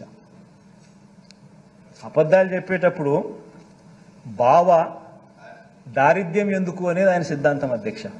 ఏమైనా చెప్పేసి ఇట్లా అబద్ధాలు చెప్పేటప్పుడు ఏముంది, 1,00,000 అయితేనేమి, 1,00,00,000 అయితేనేమి, యాదైనా చెప్పేసి అది ఆయన సిద్ధాంతం అధ్యక్ష. నమ్మినవాడు మునుగుతాడు, నమ్మించిన వాడు దోచుకోగలుగుతాడు. ఇది ఆయన సిద్ధాంతం అధ్యక్ష. అధ్యక్ష ఈ సిద్ధాంతం ప్రకారమే అధ్యక్ష బాబు ఏం చేస్తున్నాడు అని అంటే అధ్యక్ష ఇటీవల ఎన్నికలు జరిగిన 4 రాష్ట్రాల ఎన్నికలు జరిగాయి అధ్యక్ష. ఇటీవల ఈ మధ్యకాలంలోనే ఆ 4 రాష్ట్రాలను తీసుకున్నాడు అధ్యక్ష. తీసుకొని ఆ రాష్ట్రాల్లో ప్రజలకు ఆ పార్టీలు ఏ వాగ్దానాలు చెప్పారు, ఏ వాగ్దానాలు బాగా ఇంపుగా ఉన్నాయి అని చెప్పి ఆయన తెప్పించుకున్నాడు అధ్యక్ష. అందులో నుంచి ఒక 6 డజన్ తీసుకున్న అధ్యక్ష వేరే రాష్ట్రాల్లో ఎలాగో ఈయన మాటలు నమ్మరు కాబట్టి మన రాష్ట్రంలో పేదలకు కూడా వేరే రాష్ట్రాల్లో ఎలాగో అక్కడ వాళ్ళ ప్రజలు ఆ పార్టీలకు చెప్పిన వాళ్ళు నమ్మినారు కాబట్టి ఏదో బాగున్నాయని చెప్పిన కూడా మెంటల్గా ప్రిపేర్ అయ్యి మన రాష్ట్రంలో కూడా అధ్యక్ష పేదలను నమ్మించడం కోసం మళ్ళీ మోసం చేయడం కోసం అలాంటి కార్యక్రమాలే మన రాష్ట్రంలోకి తీసుకొచ్చేదానికి ఇదే మనిషి చంద్రబాబు నాయుడు గారు ఆ 6 డజన్ హామీలను తీసుకొచ్చారు అధ్యక్ష. హైదరాబాద్లో కూర్చున్నాడు అధ్యక్ష, ఇంట్లో నుంచి కాలు బయట పెట్టలేదు, కేవలం హైదరాబాద్లో కూర్చున్నాడు, ఇంట్లో కూర్చున్నాడు. వాగ్దానాలన్నీ మిగతా 4 రాష్ట్రాల్లో ఎవడెవడు ఏమేమి వాగ్దానాలు చేశాడని చెప్పి చూసుకున్నాడు. ఒక 6 డజన్ వాగ్దానాల నుంచి తీసుకొచ్చాడు. ఆ వాగ్దానాలన్నీ కూడా కిచిడి చేసి దాన్ని ఒక మేనిఫెస్టో రూపంలో తీసుకొచ్చాడు అధ్యక్ష. అధ్యక్ష, ఈ కిచిడి వండి ప్రజలకు నిజంగా చిత్తశుద్ధి లేదు, ప్రజల మీద చిత్తశుద్ధి లేదు, ఇవన్నీ నిజంగా అమలు చేస్తామా, నిజంగా చేయమా, చేసే అవకాశం ఉందా, పరిస్థితులు ఉన్నాయా, ఆలోచనలు లేవు. కేవలం మోసం చేయడానికి ఏది చెప్పాలా, ఏది చెప్తే ప్రజలను ఈజీగా నమ్మించగలుగుతాం అనే ఒక్క దిక్కుమాలిన ఆలోచనలతో అడుగులు ముందుకు పడతా ఉన్నాయి అధ్యక్ష. అధ్యక్ష, మరో వంక అధ్యక్ష, అంతకుముందే అధ్యక్ష పేదలకు సంక్షేమ పథకాలు జగన్ ఎక్కువగా ఇచ్చేస్తున్నాడని, ఇది నిజంగా ఇట్ ఈస్ వెరీ ఇంపార్టెంట్ అధ్యక్ష. ఎందుకనంటే ఈ మాదిరిగా తను కిచిడి తయారు చేసేటప్పుడు మరో వంక ఒకసారి గమనించినట్టయితే అంతకుముందే పేదలకు సంక్షేమ పథకాలు జగన్ ఎక్కువగా ఇస్తున్నాడని, ఇలా ఇవ్వటం సరికాదని, సంక్షేమ పథకాల వల్ల అభివృద్ధి ఆగిపోతుందని, రాష్ట్రం శ్రీలంక అయిపోతుందని, జగన్ మాదిరిగా డీబీటీ ఇచ్చేస్తే రాష్ట్రం శ్రీలంక అయిపోతుందని ఇదే చంద్రబాబును మోస్తా ఉన్న ఇదే ఈనాడు, ఇదే ఆంధ్రజ్యోతి, ఇదే టీవీ5 ఇదే రాతలు రాసి ఎన్నికల దగ్గరకు వచ్చేసరికి జగన్ ఇంత చెప్పినాడా, నేను ఇంత చెప్తాను అని చెప్పి ఏకంగా మీరు మోసాలు చేసేదానికోసం ఇన్ని చేస్తూ ఉంటే ఆలోచన చేయమని అడుగుతాను అధ్యక్ష. ప్రతి కుటుంబం కూడా దీంట్లో చర్చ జరగాల. అంటే వీళ్ళకి సిన్సియారిటీ ఎక్కడుంది, వీళ్ళకి చిత్తశుద్ధి ఎక్కడుంది, వీళ్ళకి నిజాయితీ ఎక్కడుంది, ఏదన్నా ఒకటి చెప్తే చేస్తారా అని ప్రజలు నమ్మడానికి వీళ్ళలో ఎక్కడ ఉంది నిబద్ధత అని చెప్పి ప్రతి ఒక్కరు కూడా ఆలోచన చేయాలి అధ్యక్ష. అధ్యక్ష, వీళ్ళు ఏ ఒక్కరూ కూడా అధ్యక్ష అధికారం అన్నది కేవలం ప్రజలకు మంచి చేయడం కోసం వీళ్ళు ఉపయోగపెట్టుకునే దానికోసం రావడం లేదు అధ్యక్ష అధికారంలోకి. వీళ్ళకి అధికారం ఎందుకు కావాలి అని అంటే ప్రజలను మోసం చేయడానికి, వీళ్ళు దోచుకొని పంచుకునే దానికోసం మాత్రమే అధికారం వీళ్ళకి కావాలి అధ్యక్ష. అధ్యక్ష, చంద్రబాబు నాయుడు గారు ఏం హిస్టరీ అయినా గమనించినా కూడా అదే కనిపిస్తుంది అధ్యక్షగా. ఏ మేనిఫెస్టో అయినా చంద్రబాబు నాయుడు గారిని తీసుకోండి. 1994లో చంద్రబాబు నాయుడు గారు తన మేనిఫెస్టోలో చెప్పిన మేనిఫెస్టో తీసుకున్నా ఇవే మోసాలే కనిపిస్తాయి, ఇవే మోసాలే కనిపిస్తాయి. 1999లో తాను ఇచ్చిన మేనిఫెస్టో గమనించినా ఇటువంటి మోసాలే కనిపిస్తాయి. ఇక లేటెస్ట్గా 2014 అయితే అందరికీ బాగా గుర్తుంటాయి. ఆ 2014లో ఇచ్చిన మేనిఫెస్టో మన అందరికీ కూడా గుర్తుంటుంది, ప్రజలందరికీ కూడా గుర్తుంటుంది. ఆ మేనిఫెస్టో కూడా చూస్తే కూడా అవే కనపడతాయి. ఆయన తొలి సంతకాలు అధ్యక్ష, ఆయన తొలి సంతకాలు సామాజిక వర్గాలకు ఇచ్చిన వాగ్దానాలు, రైతులకు ఇచ్చిన వాగ్దానాలు, అక్క చెల్లెమ్మలకు ఇచ్చిన వాగ్దానాలు, పిల్లలకి ఇచ్చిన వాగ్దానాలు, నిరుద్యోగులకు ఇచ్చిన వాగ్దానాలు, ఇలా మొత్తంగా 650 వాగ్దానాలతో మేనిఫెస్టో రిలీజ్ చేసి అందులో కనీసం 10% కూడా అమలు చేయకుండా ఆ మేనిఫెస్టో ఎక్కడుంది అని చెప్తే దాన్ని కూడా కనిపించుకోకుండా వెబ్సైట్లలో నుంచి తీసేసే పరిస్థితిలోకి పోయినాడు అని అంటే ఇలాంటి వ్యక్తి 2024 ఎన్నికల్లో ఇలాంటి వ్యక్తిని నమ్మడం కరెక్టేదా అని చెప్పి ప్రతి ఒక్కరూ ఇంట్లో ఆలోచన చేసుకోవాలి అధ్యక్ష.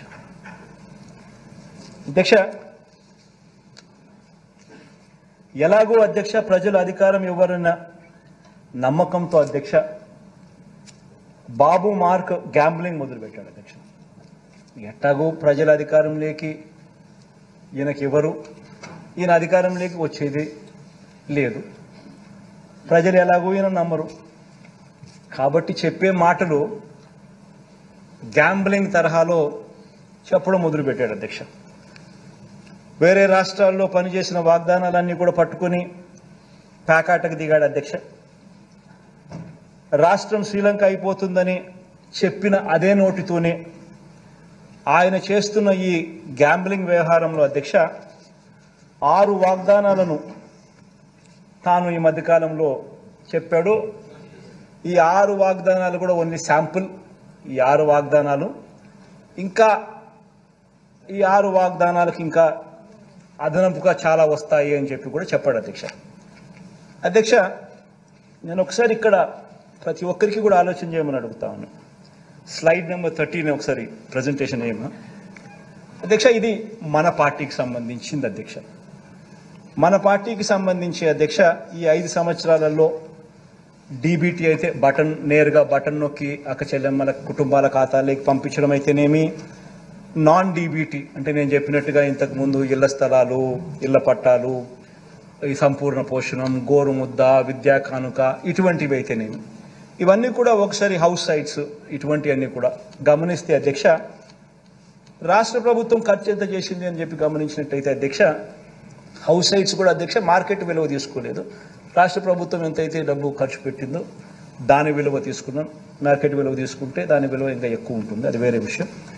ఎంత ఖర్చు పెట్టామని చెప్పి చూసుకుంటే అధ్యక్ష దాదాపుగా 2,55,000 కోట్లు డీబీటీగా పెట్టినాము.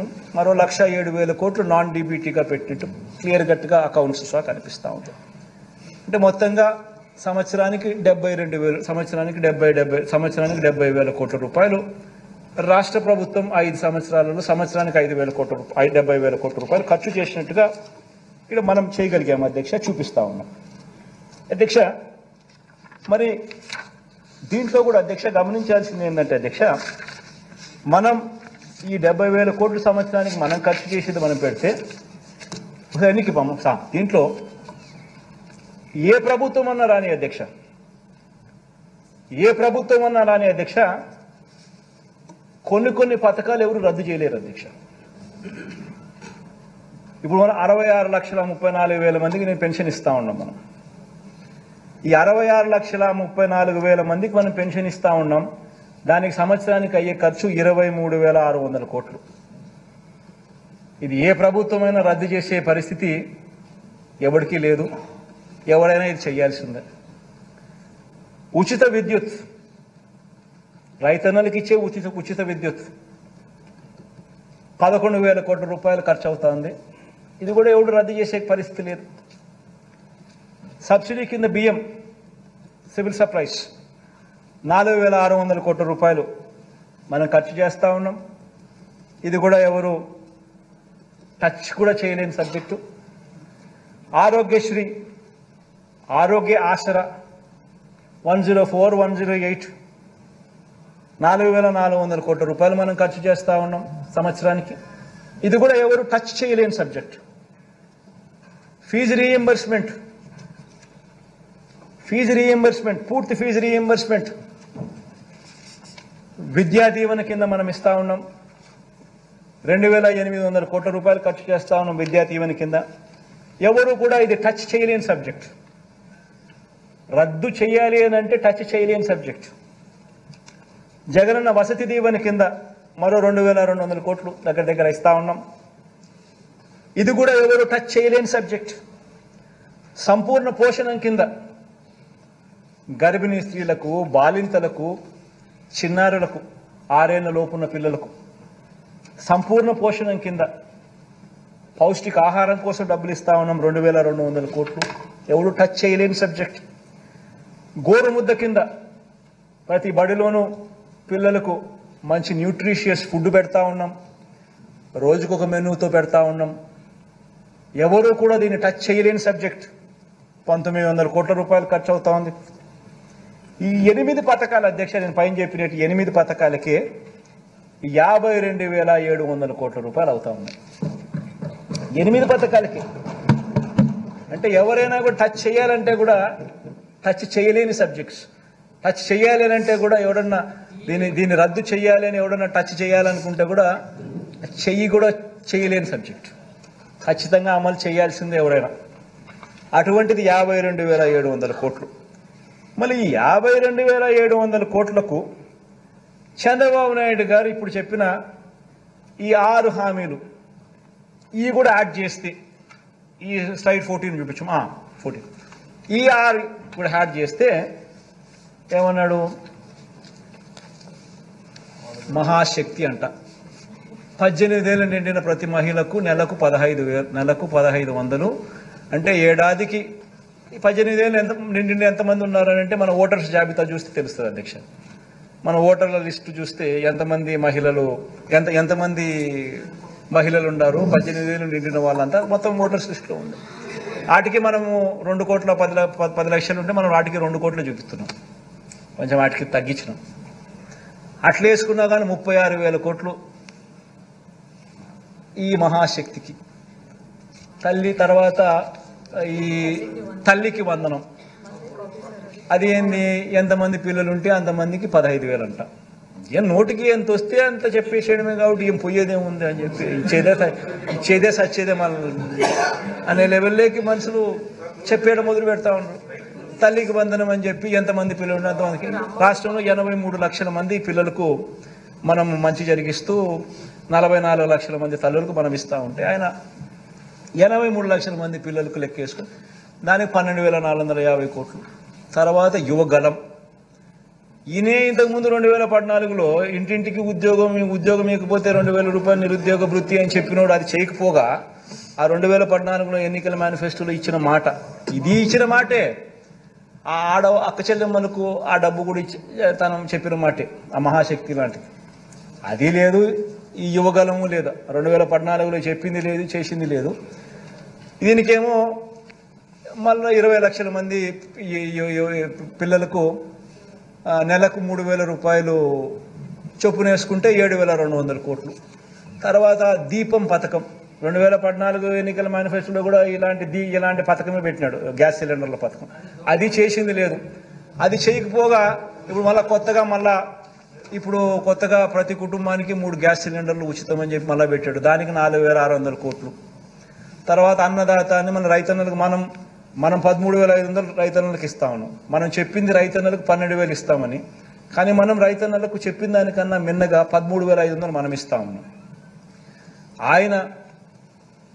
ఆయన రైతులకు రుణమాఫీ చేస్తాను అని చెప్పి మొత్తం 5 ఏళ్ళకు కలిపి 87,612 కోట్ల రూపాయలు ఎగరగొట్టి ఆ 5 సంవత్సరాలు కలిపి ఆయన 15,000 కోట్లు ఇస్తే, మనం ఇప్పటికే ఈ ఒక్క పథకానికే దాదాపుగా 30,000 కోట్ల పైచిలుకు 33,000 కోట్లు మనము ఈ రైతు భరోసా కింద మనం ఇప్పటికే ఇచ్చేసాం రైతులకు. అలాంటి పథకానికి కూడా మళ్ళా అప్పుడు 13,500 చేయడానికి రైతులకు మనసు రాగా, ఇప్పుడు దానికి పోయేదేముందిలే అని చెప్పి 20,000 అంటున్నాడు. దానికి ఇంకొక 10,000 కోట్లు, 11,000 కోట్లు, అంతా కలిపితే 73,000 కోట్లు. ఈ 73,000 కోట్లకు నేను చెప్పినా కదా, టచ్ చేయలేని సబ్జెక్టులు ఉన్నాయని చెప్పి పెన్షన్లు కానీ, ఉచిత విద్యుత్ కానీ, పేదలకు అందే బియ్యం కానీ, పీడిఎస్ బియ్యం కానీ, ఆరోగ్యశ్రీ కానీ, పూర్తి ఫీజు రీఎంబర్స్మెంట్ కానీ, వసతి దీవెన కానీ, సంపూర్ణ పోషణం కానీ, గోరుముద్ద కానీ, ఈ 8 పథకాలు నేను ఏదైతే చెప్పినా టచ్ చేయాలనుకున్నా కూడా ఎవడు చేయలేని సబ్జెక్ట్ అని చెప్పినా కదా, ఆ 52,700, ఈ 73,440 కోట్లకి 52,750 కోట్లు కలిపితే 1,26,140 కోట్లు సంవత్సరానికి. నేను 70,000 కోట్లు మన ప్రభుత్వం 70,000 కోట్లు చేయడానికే నిజంగా కింద మీద పడతా ఉన్నాం. గవర్నెన్స్లో ఎప్పుడూ జరగని మార్పులు తీసుకొచ్చినాం. కరప్షన్ అనేది ఎక్కడ లేకుండా చేసినాం, పూర్తిగా స్ట్రీమ్ లైన్ చేసినాం, చిత్తశుద్ధి చూపిస్తూ ఉన్నాం, నిబద్ధతతో చేస్తూ ఉన్నాం. ఇంత చేస్తూ ఉన్నా కూడా మనం 70,000 కోట్లకు చాలా లాగుతూ ఉంటే కూడా జరుగుతూ ఉంటే, ఈయన 1,26,000 కోట్ల రూపాయల సంవత్సరానికి నేను చేసేస్తాను అని చెప్తా ఉన్నాడు. ఇంకా ఇంకా ఇంకా ఇంకా ఇంకా 6 పథకాలకి ఇంకా ఉన్నాయని చెప్తున్నాడు. మళ్ళా ఇంకా ఇంకా ఇంకా 6 పథకాలకి ఇంకా ఉన్నాయని చెప్తున్నాడు. అంటే నేను అడుగుతా ఉన్నాను అధ్యక్ష, అంటే మనం 70,000కే కష్టపడతా ఉంటే 1,26,000 ఇప్పటికే మళ్ళా ఇంకా ఏదో చెప్తానంటున్నాడు. అంటే నేను ఆలోచన చేయమని చెప్తాను. ప్రతి ఇంట్లో ఈ చర్చ జరగాలి. ఇంత మోసం చేసేదానికోసం ఈ దుర్బుద్ధితో ఈ బుద్ధితో ఈ మాదిరిగా మోసం చేయడం ధర్మమేనా ప్రజలను? ఇంత అబద్ధాలు ఆడడం, ఇంత కుట్రలు పనడం, ఇంత మాదిరిగా మోసం చేయాలనే ఆలోచనతోనే మోసం చేయడానికి కోసమే ఈ మాదిరిగా ఒక రంగురంగుల మేనిఫెస్టో తీసుకొని వచ్చి ఈ మాదిరిగా మోసం చేసే దిశగా అడుగులు వేయడం ధర్మమేనా అని అడుగుతా ఉన్నా. ఆలోచన చేయమని అడుగుతా ఉన్నా. ప్రతి ఒక్కరూ కూడా ఈ విషయం ప్రతి ఇంట్లో కూడా చర్చ జరగాలని కూడా కోరుతా ఉన్నా. అధ్యక్ష చంద్రబాబు నాయుడు గారిని అడిగితే అధ్యక్ష, మరి జగన్ 70,000కే ఇంత కష్టపడతా ఉన్నాడు కదబ్బా, నువ్వు 70,000కే రాష్ట్రం శ్రీలంక అయిపోతుందని అంటున్నావు కదా, మరి నీకు ఇవన్నీ చేస్తే కనీసం 1,26,000 నువ్వు చెప్పి కొత్త ఎన్ని యాడ్ చేస్తే అది ఇంకా 1,50,000కు పోతుందేమో నాకు తెలియదు. అవన్నీ చేయడానికి నీకు డబ్బులు యాడ్ నుంచి వస్తాయనంటే చంద్రబాబు నాయుడు, ఈనాడు, ఆంధ్రజ్యోతి, TV5 వాళ్ళకి మీడియా బలం ఎక్కువ కదా అధ్యక్ష. ఎల్లో మీడియా ఎక్కువ, మీడియా బలం ఎక్కువ, వాళ్ళు ఏదైనా గోబెల్స్ ప్రచారం చేయగలుగుతారు. వాళ్ళందరూ ఏమంటారు, చంద్రబాబు నాయుడు సంపద సృష్టిస్తాడు. ఆశ్చర్యం అనిపిస్తుంది అధ్యక్ష. చంద్రబాబు నాయుడు సంపద సృష్టిస్తాడు అని అంటాడు. సరే పోనీ సంపద సృష్టించే కార్యక్రమం ఆయన కొత్తగా ముఖ్యమంత్రి ఇప్పుడు ఫస్ట్ టైం కావడం లేదు కదా, ఆయన ఫస్ట్ టైం ముఖ్యమంత్రి కావడం లేదు కదా, ఆయన సంపద అనేది ఆయన 14 ఏళ్లలో ఆయన సంపద సృష్టించుంటారు కదా. సో 3 సార్లు ఆయన ముఖ్యమంత్రి అయినాడు. సో 3 సార్లు ఆయన ముఖ్యమంత్రి గతంలో పనిచేసినప్పుడు ఆ గత ట్రాక్ రికార్డులో ఏ మేరకు ఆయన సంపద సృష్టించినాడు అని కూడా ఒకసారి చూస్తాం అధ్యక్ష. ఎందుకంటే ప్రజలందరికీ కూడా ఈ సభ ద్వారా ప్రజలందరూ కూడా ఇదంతా కూడా చూడాలి. ఏ మేరకు ఆయన 14 సంవత్సరాలు ముఖ్యమంత్రిగా ఉన్నప్పుడు 3 పర్యాయాలు ఆయన ముఖ్యమంత్రిగా పనిచేసినప్పుడు ఏ మేరకు ఆయన సంపద సృష్టించినాడు, ఎందుకంటే అప్పుడు కూడా ఎప్పుడు మేనిఫెస్టో అమలు చేసింది లేదు, కాబట్టి అది కూడా చూద్దాం అధ్యక్ష. ఏ మేరకు చంద్రబాబు నాయుడు గారు సంపద సృష్టించిన ట్రాక్ రికార్డ్ ఏమిటని చూద్దాం అధ్యక్ష. ఇది ఒకసారి గమనించినట్టయితే అధ్యక్ష, రాష్ట్రం అధ్యక్ష ఆయన ముఖ్యమంత్రి కాక మునుపు వరకు 1993 దాకా కూడా రాష్ట్రం రెవెన్యూ సర్ప్లస్ అధ్యక్ష. ఈయన ముఖ్యమంత్రి అయిన పీరియడ్ అధ్యక్ష 1994 నుంచి ఏ సంవత్సరమైనా తీసుకో అధ్యక్ష, మచ్చుకు 10 సంవత్సరాలు చూపిస్తున్నా అధ్యక్ష. ఇక్కడ కనబడుతుంది ఊరికి నెంబర్స్, ఎందుకంటే అది కూడా పెట్టామనంటే ఇంకా ఏటకాటుకు పేపర్ పెరిగిపోతుంది కాబట్టి మచ్చుకు 10 సంవత్సరాలు చూపిస్తా ఉన్నాం అధ్యక్ష. ఏ సంవత్సరం అన్నా చూసుకో అధ్యక్ష, చంద్రబాబు నాయుడు గారు ముఖ్యమంత్రి అయితే అధ్యక్ష రాష్ట్రం రెవెన్యూ డెఫిసిట్. మళ్ళా చంద్రబాబు నాయుడు గారు ముఖ్యమంత్రి 2004-05 దిగిపోయినాడు అధ్యక్ష. 2005-06 నుంచి దివంగత నేత నాన్నగారు ముఖ్యమంత్రి అయినారు అధ్యక్ష, రాష్ట్రం రెవెన్యూ సర్ప్లస్. మళ్ళా 2014-15 చూసుకోండి అధ్యక్ష, చంద్రబాబు నాయుడు ముఖ్యమంత్రి అయినాడు, మళ్ళా రెవెన్యూ డెఫిసిట్. ప్రతి సంవత్సరము కనిపిస్తా ఉన్నప్పుడు ఏ సంవత్సరం చూసినా రెవెన్యూ డెఫిసిటే కనిపిస్తా ఉన్నప్పుడు మరి సంపద ఎక్కడ సృష్టించాడో అని అడుగుతా ఉన్నా.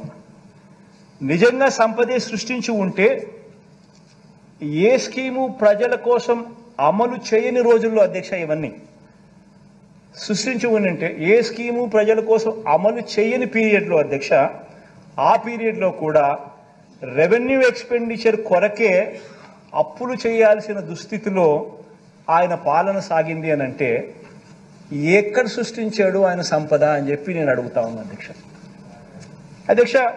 పోనీ ఇంకొక స్లైడ్ చూస్తాం అధ్యక్ష, ఇంకొక ఉదాహరణ కూడా చూపిస్తాను అధ్యక్ష. ఇంకొక ఉదాహరణ కూడా చూద్దాం. నిజంగా కూడా అధ్యక్ష ఆయన అంత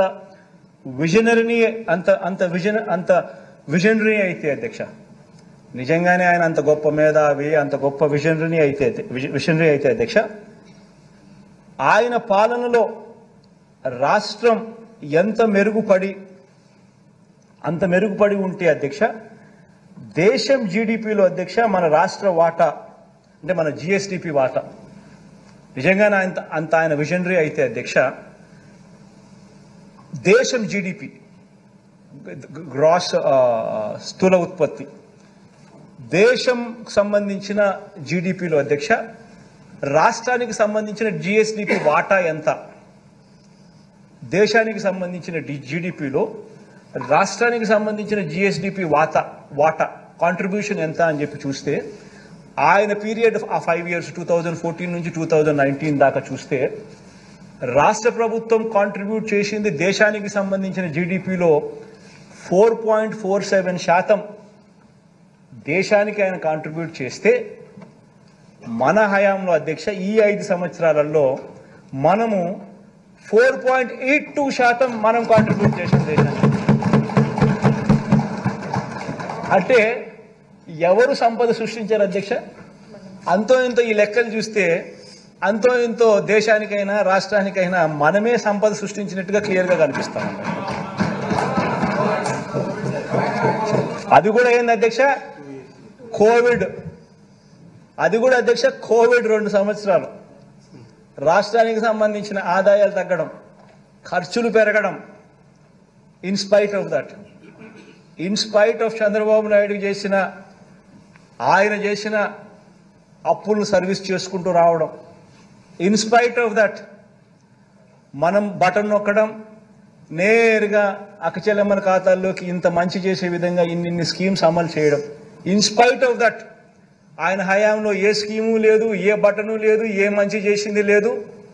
అయినా కూడా రాష్ట్రానికి సంబంధించిన GSDP contribution into GDP into national kitty of జీడిపిలో చూస్తే 4.47% ఆయన హయాం జరిగితే మన హయాంలో 4.82% మనం కాంట్రిబ్యూట్ చేస్తున్నాం. క్లియర్గా కనిపిస్తాం అధ్యక్ష.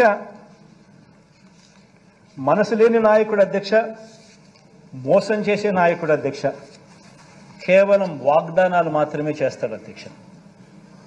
మనసున్న ప్రభుత్వం అధ్యక్ష, మాట ఇస్తే అమలు చేసే ప్రభుత్వం అధ్యక్ష, నిజాలు చెబుతుంది. ఇది ఆయనకు మనకు ఉన్న తేడా అధ్యక్ష.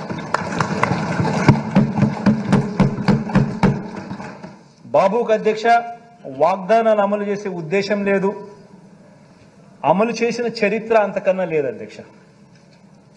చంద్రబాబు మేనిఫెస్టో అధ్యక్ష ఏ ఒక్కరైనా నమ్మటము అని అంటే బంగారు కడియం ఇస్తా అన్న పులిని నమ్మటమే అధ్యక్ష. చంద్రబాబు నాయుడు గారి నమ్మడం కానీ ఆయన మేనిఫెస్టోని కానీ నమ్మటం అని కూడా అధ్యక్ష.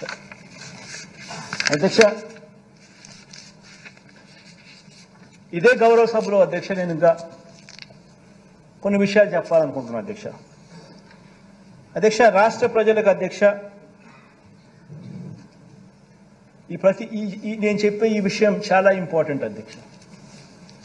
రాష్ట్ర ప్రజలకు కూడా అధ్యక్ష వినమ్రంగా కూడా అధ్యక్ష ఈ విషయాలు తెలియజేస్తా ఉన్నా. 2014లో అధ్యక్ష ఇదే చంద్రబాబు నాయుడు గారి కూటమికి మన వైఎస్ఆర్ కాంగ్రెస్ పార్టీకి వచ్చిన ఓట్ల తేడా ఎంత అని గమనిస్తే అధ్యక్ష మనకు దాదాపుగా 45% ఓట్ షేర్ మనకు వస్తే మనకన్నా దాదాపుగా 1% ఓట్ షేర్తో చంద్రబాబు నాయుడు గారు గవర్నమెంట్ ఫామ్ చేయడం మనం చూసాం అధ్యక్ష. మనకు చంద్రబాబు నాయుడు గారి కూటమికి తేడా వాళ్ళందరూ కలిసి మన మీద దాడి చేసినారు, మనం ఒక్కళ్ళమే ఇటువైపు నుండి మనం పోటీ చేసినాం. అయినా కూడా వాళ్ళందరికీ 46% వాళ్ళకు వస్తే 45% మనకు వచ్చింది దాదాపుగా. వాళ్ళకు మనకు తేడా దాదాపుగా 1% తేడాతో మనం ప్రతిపక్షంలో కూర్చోవాల్సి వచ్చింది. అప్పట్లో నాతో చాలామంది అన్నారు అధ్యక్ష ఎన్నికలకు ముందు మనం కూడా 87,612 కోట్ల రూపాయల రుణమాఫీ చంద్రబాబు నాయుడు చెప్తున్నాడు కదా, మనం కూడా చెప్పేద్దాము, చెప్పేస్తే గవర్నమెంట్లోకి వచ్చేస్తాం, మళ్ళీ సంగతి మళ్ళీ చూస్తాంలే అని చెప్పి చాలా మంది నాతో అన్నారు. చాలా మంది అన్నారు అధ్యక్ష. ఇన్ఫాక్ట్ అందరు నా శ్రేయోభిలాషులే, ఎవరు అన్యాయస్తులు కాదు, నా శ్రేయోభిలాషులే. నన్ను ముఖ్యమంత్రిగా సీట్లో కూర్చోడానికి చూడడానికి సంతోషపడే నా శ్రేయోభిలాషులే, మన పార్టీకి శ్రేయోభిలాషులే. నేను అన్నా అధ్యక్ష చెయ్యలేనిది చెప్పకూడదు, మాట ఇస్తే తప్పకూడదు అని చెప్పి. అధ్యక్ష ఆ ఒక్క మాట నేను అబద్ధం చెప్పని కారణంగా, ఆ ఒక్కరోజు నేను అధర్మం చేయని కారణంగా 1%తో 5 సంవత్సరాలు నేను ప్రతిపక్షంలో కూర్చోవాల్సి వచ్చింది అధ్యక్ష. ఇది రియాలిటీ అధ్యక్ష. ఒక అబద్ధం చెప్పిందంటే జగన్ ముఖ్యమంత్రి అయి ఉండేవాడు, అధికారంలో జగన్ ఉండేవాడు, చంద్రబాబు నాయుడు ప్రతిపక్షంలో ఉండేవాడు.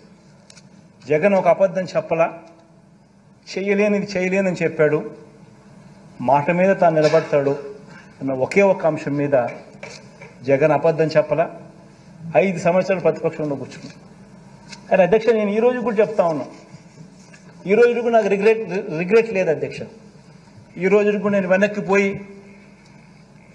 ఆ పీరియడ్లో మళ్ళీ ఒకసారి రీవిజిట్ చేసి, ఈరోజు నువ్వు ప్రతిపక్షంలో కూర్చున్నావు కాబట్టి మళ్ళీ ఆ రోజు మళ్ళీ రీవిజిట్ చేసి మళ్ళీ అబద్ధం నువ్వు చెప్తావా అని అడిగితే ఈ రోజు కూడా నేను చెప్తాను అధ్యక్ష, నా నోట్లో నుంచి అబద్ధాలు రావనే చెప్తాను.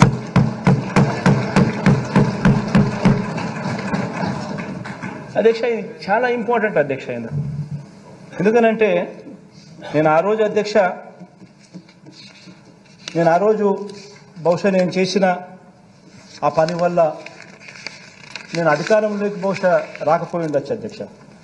కానీ అధ్యక్ష, అధికారంలోకి నేను రాలేకపోయిన అధ్యక్ష, ప్రజల్లో విశ్వసనీయత అన్న అంశం ఏమిటి, విశ్వసనీయత అన్న పదానికి అర్థం మాత్రం జగనే విశ్వసనీయతకు అర్థం అని చెప్పి మాత్రం ప్రజలకు నన్ను నమ్మినారు అధ్యక్ష.